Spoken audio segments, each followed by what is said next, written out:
Hi అండి అందరికీ welcome back to our channel Madhu educational hub.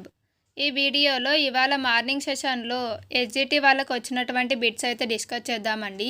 So నిన్నటితో పోల్చుకుంటే ఇక్కడ ఇచ్చినటువంటి మార్నింగ్ సెషన్లో ఇచ్చినటువంటి బిట్స్ అయితే కొంచెం టఫ్ అనే చెప్పవచ్చు. సో వీడియోని ఎండ్ వరకు చూడండి. వీడియో కనుక మీకు నచ్చినట్లయితే తప్పకుండా లైక్ చేయండి, షేర్ చేయండి, సబ్స్క్రైబ్ చేయండి. ఫస్ట్ వన్, రేఖాంశాల గురించి వాస్తవం కానిది అని అడిగారండి. సో ఆప్షన్ని బట్టి మనం ఆన్సర్ చేయాలి. సో రేఖాంశాల గురించి పూర్తి అవగాహన ఉన్నప్పుడే మీరు వాటికి ఆన్సర్ చేయగలుగుతారు.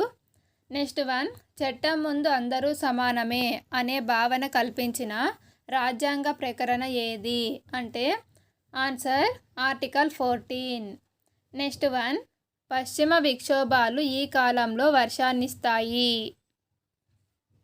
నెక్స్ట్ వన్, రాష్ట్రపతి రాజ్యసభకు నామినేట్ చేసే సభ్యుల సంఖ్య అడిగారండి. సో రాష్ట్రపతి రాజ్యసభకు 12 మంది సభ్యులను నామినేట్ చేస్తారు. నెక్స్ట్ వన్, అబ్దుల్ కలాం పదవీ కాలం. సో అబ్దుల్ కలాం గారు 2002 నుంచి 2007 వరకు రాష్ట్రపతిగా ఉన్నారు. నెక్స్ట్ వన్, దక్షిణ భారతదేశంలో ఉన్న ఏకైక మహాజనపదం ఏది? ఆన్సర్ అస్మకా అండి. నెక్స్ట్, సహజ వాయువు మీద ఒక బిట్ అయితే వచ్చింది. నెక్స్ట్ వన్, భారతదేశంలోని ఏకైక క్రియాశీల అగ్నిపర్వతం ఏది అన్నారు. Answer barren. ఇది అండమాన్ నికోబార్ దీవుల్లో ఉంది. నెక్స్ట్ వన్, 1442లో ఖగోళ గ్లోబు రూపొందించిన వారు అనే బిట్ అయితే అడిగారు. సో ఆన్సర్ ఎవరికైనా తెలిసినట్లయితే కామెంట్ చేయండి. నెక్స్ట్ వన్, విజయనగర సామ్రాజ్యంను మండలాలుగా విభజించినది ఎవరు అనే బిట్ వచ్చింది. నెక్స్ట్ వన్, త్రిధ్రువ ప్రక్రియలో భాగం కానిది అడిగారండి. సో త్రిధ్రువ ప్రక్రియను ప్రతిపాదించినది John Dewey.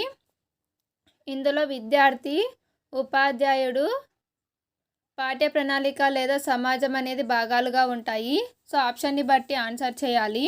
Next one, symposium నిర్వహణ లక్ష్యం కానిది అనేటువంటి బిట్ వచ్చిందండి. నెక్స్ట్, జీకే అండ్ కరెంట్ అఫైర్స్కి సంబంధించి ఇండియా బడ్జెట్ మీద ఒక బిట్ అయితే వచ్చింది. నెక్స్ట్, ఒలింపిక్ చిహ్నంలో ఉండేటువంటి రంగులు ఏ ఏ దేశాలను సూచిస్తాయి అనే దానికి సంబంధించి బిట్ వచ్చిందండి. Next, Jnanpith award. Next, sports శిక్షణ అకాడమీ ఎక్కడ ఉంది అనేటువంటి బిట్ వచ్చింది. నెక్స్ట్, మానసిక చలనాత్మక రంగం మీద ఒక బిట్టు, NCF 2005 మీద ఒక బిట్ అయితే వచ్చిందండి. నెక్స్ట్ వన్, సైకాలజీలో వికాస నియమాలకు సంబంధించి సమీప దూరస్థ వికాస నియమం గురించి బిట్ అయితే వచ్చింది. నెక్స్ట్, రక్షక తంత్రాల మీద ఒక బిట్ వచ్చిందండి. నెక్స్ట్, తెలుగులో సమాసం మీద ఒక బిట్ వచ్చింది. నెక్స్ట్, సైన్స్లో మినిమేటా వ్యాధికి కారణం అని అడిగారు. సో మినిమేటా వ్యాధి అనేది పాదరసం లేదా మెర్క్యూరీ ద్వారా కలుగుతుంది. నెక్స్ట్, పాలిమర్ మీద ఒక బిట్ వచ్చింది. నెక్స్ట్, శిలాజ ఇంధనం, దీనికి సంబంధించి కూడా ఒక బిట్ అయితే వచ్చిందండి. నెక్స్ట్, PIEకి సంబంధించి FLNలో లేనిది అనేటువంటి బిట్ వచ్చింది. నెక్స్ట్, బౌద్ధ విద్య, ముస్లిం విద్య, జైన విద్యా విధానాలకు సంబంధించిన ఒక బిట్ వచ్చిందండి. నెక్స్ట్, నెబ్జెల్ లక్ష్యాలలో లేనిది. ఈ నెబ్జెల్ అనేది బాలికా విద్యకు సంబంధించినది. నెక్స్ట్ వన్, లింగ సమానత గురించి తెలిపే ఆర్టికల్ ఏది అని అడిగారు. నెక్స్ట్ వన్, అందరూ చదవాలి అందరూ ఎదగాలి అనే నినాదం దేనిది అంటే SSA సర్వశిక్ష అభియాన్ది. నెక్స్ట్, రూప, లక్షణ, నిర్మితి సిద్ధాంతకర్తల గురించి అడిగారు. నెక్స్ట్, సాంఘిక విషయాలకు బాహ్యంగా ప్రతిస్పందించే సంసిద్ధతే వైఖరి అని ఎవరు చెప్పారు అంటే మెహరాన్. నెక్స్ట్, గోల్మాన్ ఉద్వేగ ప్రజ్ఞ మీద ఒక బిట్ వచ్చిందండి. నెక్స్ట్, నోమ్ చామ్స్కీ వికాస దృక్పథానికి చెందనిది అనేటువంటి బిట్ వచ్చింది. నెక్స్ట్ వన్, శిక్షణ పొందగల మానసిక వికలాంగులు. సో వీరికి సంబంధించిన IQ గురించి అడిగారు అనుకుంటా అండి.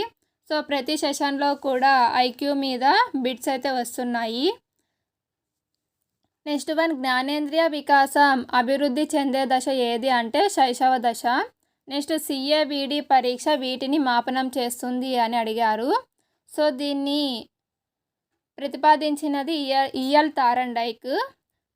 సో ఇది దేన్ని మాపనం చేస్తుంది అంటే మానసిక సామర్థ్యాలు అనుకుంటున్నా అండి. నెక్స్ట్ వన్ కాపీ కొడితే డీపార్ అవుతానేమో అన్న భయంతో పిల్లవాడు కాపీ కొట్టకపోవడం అనేది కోల్బర్గ్ ప్రకారం ఏ దశ లేదా ఏ స్థాయి అనేది బిట్ అయితే వచ్చింది. నెక్స్ట్ రక్షక తంత్రం మీద ఒక బిట్ వచ్చిందండి. నెక్స్ట్ జీకే పరంగా సోర్స్ కోడ్ మై బిగినింగ్స్ అనే పుస్తకాన్ని రచించినది ఎవరు అన్నారు. Answer bill gates. నెక్స్ట్ శరణాగతుడు ఏ సమాసం అని బిట్ వచ్చింది. ఇంగ్లీష్లో articles, negative sentences, superlative degree మీద బిట్స్ అయితే వచ్చాయండి. నెక్స్ట్ తెలుగులో ద్వీపము అర్థం అన్నారు. ఆన్సర్ ఏనుగు. నెక్స్ట్ మేలి మలుపు పాఠ్యభాగం ఎక్కడి నుంచి గ్రహించారు అని అడిగారండి. ఆన్సర్ పుష్పలావికల. నెక్స్ట్ వన్ అశ్విని కురిస్తే అంతా నష్టం అనేటువంటి వాక్యం ఇచ్చి ఇది దేనికి సంబంధించినది అడిగారండి. సో ఇది ఒక సామెత. సో ఇవే అండి ఇవాళ మార్నింగ్ సెషన్లో వచ్చినటువంటి బిట్స్. వీడియో కనుక మీకు నచ్చినట్లయితే తప్పకుండా లైక్ చేయండి, షేర్ చేయండి, సబ్స్క్రైబ్ చేయండి. Thank you for watching.